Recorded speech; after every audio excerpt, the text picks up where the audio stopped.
Today what I'm going to do is show you how to make some awesome patterns that you can either use in a deep pour like this, and this is a really deep pour, or you can use in something like this, which is a shallow pour, and make it into a tray or turn it into some really pretty jewellery. All you're going to need is some pigment colours like this, some alcohol inks, and some 1-to-1 resin. And if you're doing a deep pour, some deep pour resin as well. Now, I want a really glossy finish on these covers. So what I'm going to be doing is using the Pure Glossy to start with by Tea Expert. I love this resin. It's a great 1-to-1 resin, and it mixes up beautifully. And I'm also going to be using, for this one, the Deep Pour, again, by Tea Expert, as that is so easy to use, and you can pour it up to 13 centimeters or 5 inches deep. Well, now my resin's all mixed up, what I'm going to do is slowly pour it into this mold. I don't want it too deep, but I also want to make sure that there's enough to go right the way from all the way around without creating any gaps. I've also poured some off into some smaller jugs, which I'll be using as well. I've got the smaller tray on the side here, which I'm going to pour some resin in as well, and the same thing applies. I want to make sure it goes all the way to all the edges. Now, if you don't have these trays and you just want to make this pattern, you can make it on the shiny side of one of your silicone mats. Just make sure it's clean first, because that way it's not going to pick up any of the bits that are already on the silicone mat. The only downside of doing it on a silicone mat is you won't get it quite as level, because the edges will be a different depth than the middle. So I'm quite happy with the way that's spread out. And what I'm going to do is I'm going to do the pattern on this one first and get that out the way. Now I need to mix in my colours. And you won't need too much of this, because these pigments go a long way. So I've mixed up 4 different colours. I've got white, yellow, red, and a pink. And I made the pink by just adding the white and red together in the same thing. Now, you don't have to worry too much here about your patterns. You want to just go in around like this with each one. And I'm just spreading this over. Now, this is thicker than the alcohol inks, the pigments. So this will sink down a little bit more. So once you've got that in there like that, all I'm going to do is take this little silicone tool here and start moving those patterns about. I've got no real set idea what I'm doing. I'm just doing some random shapes. There we go. I'm really happy with that so far. Actually, I'm going to just put a bit more colour in, a bit more shape into that edge there. And this is where I'm going to put my alcohol inks on top. And I'm going to be using some yellow, just dropping that on in places, letting that spread out. Some peach red, a little bit of coffee for contrast. And my last colour is the purple red. No, actually, it's not my last colour at all. I'm adding some purple red. And now my last colour is this blue. And now I've got that on, what I'm going to do is put a little bit more white on. Not a lot. Just a little bit. There we go. And then taking my tool again, this silicone tool, I'm going to go around and play with some of these alcohol ink colours that I've put on. I want a little bit more blue there. And there we go. That's it now. I'm not going to do any more to that. I'm going to move this to one side, and then I'll show you what I'm going to do with this other one. So with this smaller one, I'm going to do exactly the same types of things. All I'm going to do is put some random colours in it, in the same way as I did before. Take my stick, and this way I'm going right the way down to the bottom as well on this. And now I'm going to go through again and put my alcohol inks on. But this time, all I'm using is this blue. I'm not going to use any other colour. And I've put 3 drops on each one. And then again, I'm going to take my white like this and run a little bit of white into it by adding a drop into it like this. And then I'm going to run my silicone stick through those again. And then we'll let that cure up. And I can show you how I'm going to finish it off and how I'm going to finish off the table as well. Well, these are all cured now, and look at that. That is an absolute beautiful pattern on there, and the same as there.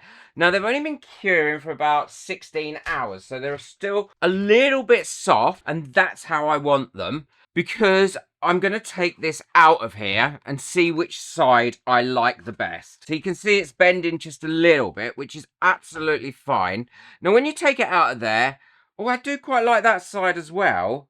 I really like that side, so I'm going to keep it that side. But what we've done is we've broken the seal of this. So if we were to pour resin on this now, it would drain down those sides and cause us a little bit of problem with the resin going under here.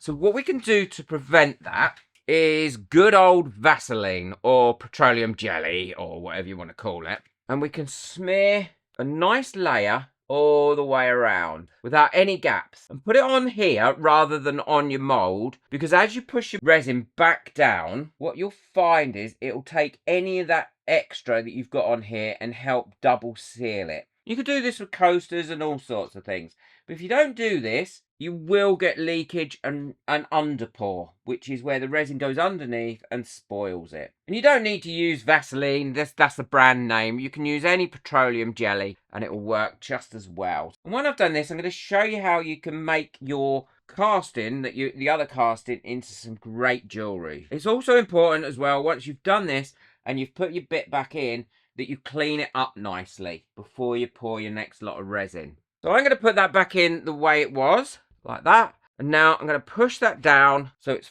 fully flat in there and got rid of any air that was in there, like that. And now, to make sure it's double sealed, I'm going to go round and put some on this edge. And like I said, we will clean this up afterwards, so we don't have to worry. Which side would you have chosen? Would you have chosen this side or would you have chosen the other side? Now what I'm going to do is go around this with a wipe and get rid of any of the excess. Because you don't want the excess, because that'll create a barrier for your resin and it won't then stick as nicely as you want it to. Now I'm using one of the big wipes because it's ideal for things like petroleum jelly and anything that's greasy or oily. And you want to do the edges of the mould and also the edges of the actual piece of resin that you're putting back down. So now we've got that nice and cleaned up, I'm going to put that to one side for a second, show you how to cut this for your bezels. So then what I do is I can cut this because it's still a little bit flexible and get a smaller bit to work with, because I know I want to work along this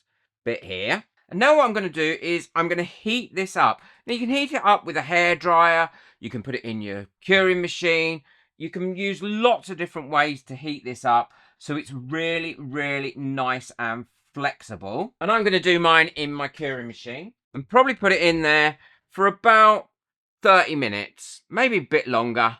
And you can do quite a few of these at once. And then so pop the lid on and then turn that on for about, yeah, probably I'll have that on for about 30 minutes. Well, that should have had long enough now to be able to have got nice and warm and really flexible. Oh, it has. Look at that. Lovely and bendy. And that'll stay fairly warm for a little while. So all you need to do now is get yourself a pen like this. And it doesn't matter if it's a permanent marker because we can get rid of that mark anyway. And then mark in here your shape. And then cut right up to the edge because we can squeeze these in anyway. A normal blade and a metal ruler and that will cut through. If you don't cut all the way through, it doesn't matter. You can just bend that over and then it will split anyway. But when it's nice and soft, it makes a massive difference. So that should now fit into there like that. And we'll clean that up in a second. That's more of a complex shape. So I'll do that one in a second. I quite like that one there. And if it gets so it cools right down, you can always pop it in for a couple more minutes into your heat source or give it a quick blast with a hairdryer. And then we can squeeze that in there and we've got a nice tight fit ready for the final stage. So I'm going to cut these out doing exactly the same method and I'll show you what we're going to do next. So I've cut one as well to put in a closed back bezel, but you do need to glue them down. And what I'm using is the 5-minute epoxy, which is a 1-to-1 epoxy, and I'm going to pop that in there and glue that down before I do the next stage. So I've done an equal amount all the way around, and then all I'm going to do is pop in the bezel to ensure that that has made full contact with that in there. So these are already now, and these are in there quite firmly. and that's quite important. So I always cut them slightly bigger and then squeeze them in.